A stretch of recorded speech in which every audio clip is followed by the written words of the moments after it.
Mikrofabrikazio jardunaldiak. Joan den asteazkenean, uztailaren 2an, Mondragon Unibertsitateak negozio aukera ugari dituen mikrofabrikazio teknologi berrien inguruan jardunaldi bat antolatu zuen.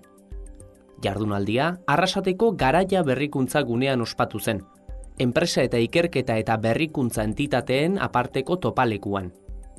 Besteak beste, automozio, medikuntza, elektronika eta bioteknologiako sektoreetan mikroosagaien mundu mailako eskaerak hazkunde nabarmena izan du. Zentzu honetan, jardunaldiaren helburua mikroosagaiak fabrikatzeko erabiltzen diren teknologia nagusienak ezagutaraztea da. Halaber, teknologia hauek ematen dituzten aukerak aurkeztea eta euren aplikazio eremua aztertzea. Enpresa eta ikerketa zentroen arteko berrikuntza ekimena aitzindariak aurkezteaz gain, arlo honetan ospe handia duten ikertzaile eta berrikuntza zentroek fabrikazioaren egoera aztertu zuten.